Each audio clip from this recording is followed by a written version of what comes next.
Okay, once again, my inconsistent upload schedule has returned, and today we have reached level 10 on the card game. So, at level 10, you unlock the hardest challenge of the card game. We will now be challenging the first enemy. The reason why this card game exists is that it's gonna give us a new way to do something really cool. As long as I scale this wall first. So, we will first climb this wall as a good old ritual. We change the time to day. Climb up here, like this. There he is. I didn't kill any of them. I was too short. But still, hey Timmy, your birds are gone. Now I'm gonna whoop your ass. Duel. Level 10 challenge. Bennett, Lava Troll, and Barbara. Okay, so the only way that the TCG match is gonna be difficult is that if the enemy has a lot of cheats, right? Because I don't think they can make realistically the battle more difficult unless the NPC challenge starts with their unique card or something, which I don't think they do. Which makes me wonder, if they don't start with their unique weapon, what is the difficulty, you know? He didn't start with his unique card, so what is the buff? Do they have cheap dice or something? Do they have always perfect dice? Is that it? In the name of the Prinzessin. I don't know if I should have quick swapped there. Maybe quick swapping there would be a good idea. You know, like using the Anemo element card for a quick swap so I can end first and get first turn. But I think even if I get first turn next turn, I won't be able to do much. So I'm saving the quick swap for this turn instead. I need 3 Electro dice and 3 Anemo dice. It seems I will have to re-roll one more time. Perfect. Now, hopefully Bennett doesn't ultra heal himself and make himself immortal. I'm going in. He healed for 2. I can swap over here maybe. I summon thee. Yeah? Is he gonna swap? He did swap. Okay, I think I will use this card to swap over here. My Kenki has 2 ult charge, my Fischl has 1, so I will use Glee to transfer the ult charge from Fischl to my Kenki, and now I will unleash the damage. Hopefully I don't die here, but XTD. I think Kenki already did his job, so even if Kenki dies here, I'm pretty fine, I think. So now I'll swap over Sucrose, and I can do yeah, I think that's it, right? I could probably end my turn, because that was his last hit anyway. But I feel like swapping over to Sucrose gives me a better chance, because a Sucrose swap allows me to one-shot their entire team next turn, unless they all healed up. Okay, a Nemo dice. That's good. I have enough for 2 attack, because I can just, you know, trade this, right? Is he gonna swap or is he gonna stay? He's gonna stay. Which is a good idea. Oh, he healed because of Bennett, which means I have to do this, and then Barbara will be the only one alive. The concept of this team is really simple. You try to cleave with Kenki, and then after that, you let the Sucrose finish the job. Now time to slap Barbara again. Stand clear. I feel... It does feel a little bit too easy. I lost and the pigeons have flown away too. Exactly. I killed his pigeon and then I whoop his ass in TCG. Timmy, I'm sorry. But you. Goodbye, Timmy. Alright, who else can I challenge for the level 10 TCG? This is the only way. I don't know what he did, but freak Timmy. Oh, my bitrate! My bitrate! Oh, it's back. Never mind. Okay, my stream has been crashing recently because whenever in Vietnam we have an internet issue, the government always say, oh yeah, the sharks are biting the cables out in the ocean again. And every time it became so much of a meme, people in Vietnam are like, do sharks, you know, full metal cables are nutritious or something? Do they just go, yes, my friend bit that cable and died to electric shock. I should eat it again. So I don't know what's going on their brain, but I don't think it's sharks. People keep saying that sharks bit the cable. No, there ain't no sharks biting internet cables. I need some iron in me. God damn, you don't need any iron. Holy shit! That's a god hand. That is the best hand. That is the best hand. What the hell? In the image of the wilderness. You might think this is wasted, but I'll be honest, if you have that good of a starting hand, it doesn't matter.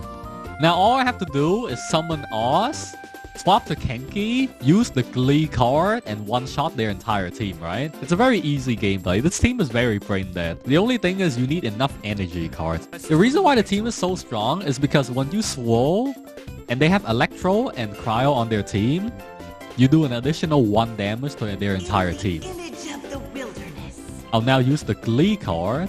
I'll use the Glee card to give me a 1 ult charge. I'll use the Ningguang card to reroll the dice and hopefully get 2 Anemo. Hopefully. If not, I have to sacrifice the other cards because I still have 2. Okay, so Ningguang did nothing. So I will have to sacrifice these 2 cards. They have Electro on them. If I do a Nemo attack, then it will spread the Electro to the Cryo over here. So they have Cryo on, so they'll superconduct and swirl. Like so. So they take 2 damage, and then another 1, and they die. Bitch. And now, for the last step of this team comp, it's quite simple. You swap over Sucrose and end your turn. Because Sucrose is the Gleaner.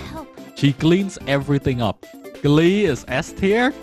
I think Glee card is really powerful. Glee's card allows you to play on other characters first, and then swap the ult charge over. So you don't even have to be the active character. It's great. Sit, yeah, you guys like the new Sucrose emote? Can we have a wall of the Sit emote? The Sucrose Sit emote is so adorable. It's Sit with a cap lock. Oh no, Gulba is summoned, but Zhongling is dead. You know, I always feel like Zhongling has a very manga voice line. If you guys didn't know, if you click on Zhongling and you go onto her voice line about getting hit, so this voice line. Help! My dinner is attacking me! This sounds concerning. This is truly concerning. She sees her enemies as food. This is concerning. What if we're fighting humanoids? No. He's gonna eat the Fatui. She's gonna eat these. She's gonna eat me up. Good try. That ain't gonna happen. Okay, I wonder how many of these games that... Wait, are all these duels the same? Like, the level 10 duel is easier than the challenge battle is what I'm seeing right now, right? Surely I won't jinx myself and lose this fight. Kid with Kenki Gene? Listen, the kid with Kenki Gene is nothing. Watch as I whoop his ass right now. It's gonna be instant. It's gonna be quick, clean battle. It's not even gonna be a struggle. He's gonna get deleted. In the name of the Prinzessin. Wait. Oh, he has an artifact on. That's why. Strategize. It's kind of trash. At least if I draw these 2 cards on Strategize, my deck got thinner so that I will be more likely to get a quick swap card next turn, which is what I'm aiming for, so I can instantly delete their team. Okay, never mind. Oz, reveal thyself. I f***ed up, didn't I? No, I didn't. I used Rosaria card. I used Rosaria card. I thought I was gonna miss 1 die. No!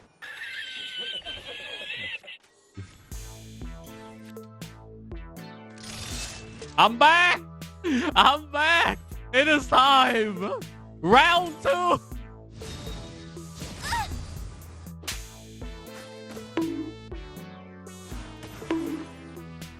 Water.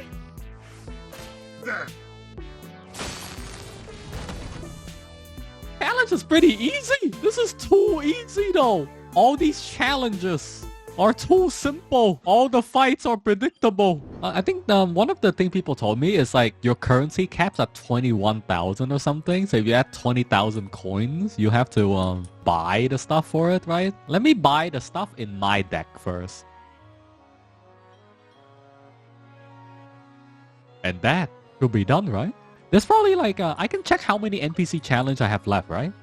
3 more. There's 3 more challenges left, but I think that's about it, no? For playing TCG for the past 3 weeks, I feel like the character unique challenge, which are either in the Tavern challenge on Serious Showdown mode, or the character challenge on Serious Showdown, right?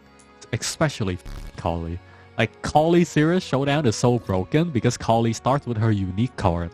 So she does +1 damage on all attack for her entire team. The Serious Showdown And the Tavern Challenge, it's much harder than the level 10 duels, right? You unlock more NPCs to fight at level 10, but the NPC fight feels really non-threatening. They just get deleted right away. In my opinion, I think TCG, the hype of the card game, has fell off quite a little bit. Like, quite substantially, because a lot of people were playing their heads out on the first 1 or 2 weeks, and now it's like week 3, week 4, right? And if you go matchmaking, you see the same teams, the same deck over and over again, so it gets kind of boring. In my opinion, Hoyoverse has to add a lot more cards into the game consistently every patch to make the game a little bit interesting. But I also want them to implement like an element of randomness in random queuing. Like, you know how some NPCs, you start the match and there's a ley line, this order that puts a different element or puts a different buff or debuff on the characters? I feel like queuing into random match and getting a random ley line would make the game more interesting. Or, you know, have it as a separate queue, like, you know, you have the standard matchmaking and the chaotic matchmaking, where they start with a ley line. Like, everyone starts with more ult charge, more defense, random element on them every turn, stuff like that, you know? Would make the matchmaking more interesting, because right now every game is the same. But that's my take on TCG. If you're still enjoying it, let me know in the comments. And that'll be the end of today's little video. Also, do I have to show the statistic or something, or what YouTuber says? I have seen that 50% of you watch my videos and don't subscribe. I'm in your walls. I will. I'm joking. I think that's TOS. Alright, bye-bye.